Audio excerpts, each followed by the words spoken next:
Hey guys, what's going on? Welcome back to the channel again here.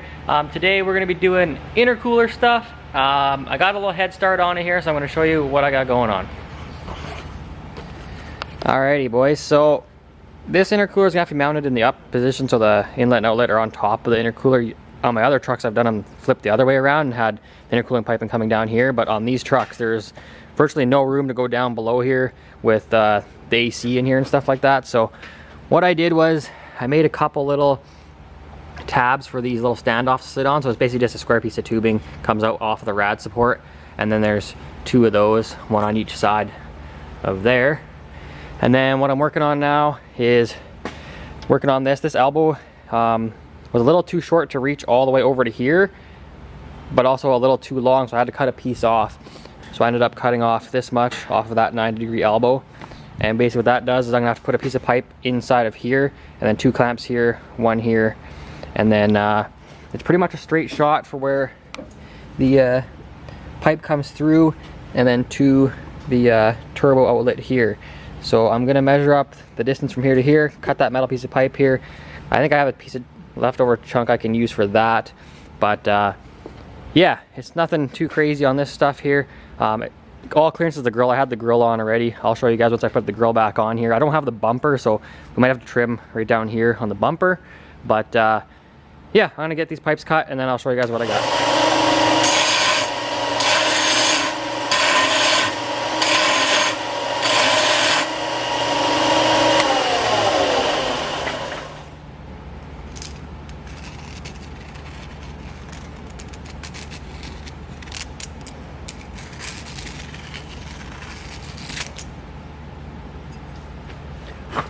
Alright guys, I want to show you another little thing here that a lot of the sloppy kind of turbo guys do to put this rib. You can see on this it's got the factory bump right here, but it doesn't have one obviously where I cut it. So if you actually take these channel lock pliers, or the ones with the little crimp end in here for doing like connectors and stuff like that, you guys can see there.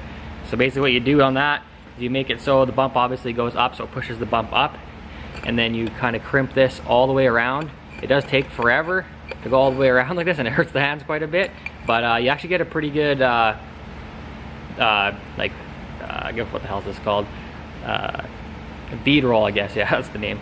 So you get a good bead roll on here, and then your pipe won't blow off. It's kind of funny though, because we've actually ran pipes like this with just one end bead rolled and one end not and whatever else, and just into a silicone coupler. We ran it up to like 30 pounds of boost and not actually blowing couplers off. So it's kind of funny, but I'm going to do it for the video and just have it because this isn't mine, so I'm going to do it right. Because on my stuff I kind of just let it fly, but this isn't Steve's truck, so let's get it done right, boys. Alrighty guys, well there it is. Sloppy bead roll. There's the factory one. Looks pretty similar. Not too bad for repurposing a tool. It's not even made for that. It's pretty cool, because those bead rolling tools are about 300 bucks, so works pretty nifty and should get the job done. Alright guys, so another little tip I like to do is I like to use a little bit of brake clean on the inside of the coupler when I'm putting in a new pipe. It basically lets it evaporate, and then there's nothing in there. Like if you use WD-40 or something, you're always gonna have grease in there and you're gonna have pipes blowing off all the time. But if you use something that evaporates and really gets it clean, which is like brake clean, it'll kind of just slide right in there, and then yeah, you don't gotta worry about it. Like it just goes in there that easy. All that brake clean will evaporate, and then it'll be a super tight fit. Like even just drying it like that, clamping it, you have to break the couplers free to get them off of there. So you'll be surprised how tough that is. Well, we got the inlet side done on the intercooler. I had to use quite a few clamps, kind of is ridiculous, but I'm working with what I got here. So I got 1, 2, 3, 4, 5, 6 clamps on this, and I did have to use an old piece of test material that I had laying around because I didn't want to waste the last section of straight, because I'm probably gonna have to use it on that side there. So for now I'm just gonna put this piece in here. It kind of looks ridiculous, but it'll do for now. So that's her right there, and now I'm gonna have to move on to the outlet side here, and I'm gonna have to trim this stuff again here as I did on the other side. I probably didn't tell you guys that, but I kind of just trimmed it right there and then down here and cut that piece out.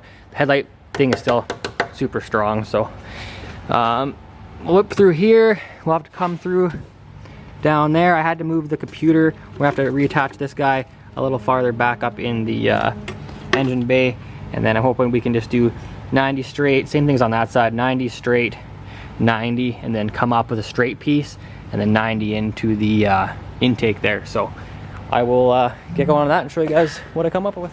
Well, there it is. Got her all done here. I had to use quite a few clamps, but hey, I'm working with what I got supplied here. But there it is in there. It's kind of shitty because the Trailblazer SS manifold tilts the throttle body up, so you kind of got a funny angle. That's probably up like 20, maybe 15, 20 degrees. And then you got this 90, and like a couple here. We might get rid of this and just weld this, but I ran mine like that forever and it was fine. And then, so yeah, we got another 90 there, a short stub of pipe coming through, and then another 90 here, and then the same thing we did on the other side. We have a stub of pipe in here, and then this couple here, just because this is too short. The Vibrant ones are actually better. The Vibrant ones actually reach. They have a longer leg on them, and they'll reach to here. So if anyone's looking to do this with this size intercooler, this is the Performance World 3-inch intercooler. Buy the Vibrant elbows. They are a little bit more money, but at least they'll reach. You don't have to do all this kind of screwing around here. Might even change that, but might as well pull this off.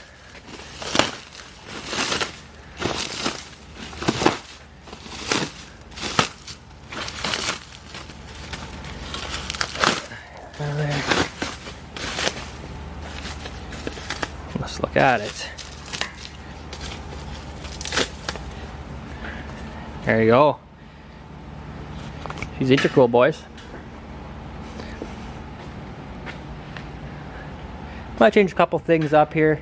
Weld some pipes, maybe make it a little bit cleaner. Get rid of this one here. I don't really like that, but you can see the funny angle on the throttle body there. Hopefully that stays in there, but we'll see what happens. But yeah, I think that's going to be the end of this one, guys. It's going to be a pretty short video, but I'm kind of cranking them out here pretty quick, and hopefully get this thing done and driving. I think the only thing I have left to do now is the gauges, so I'll wire all that in, and that'll be the next video. But yeah, you guys know the deal. Quit talking about it, start being about it. Get her done, boys. All right, see you in the next one.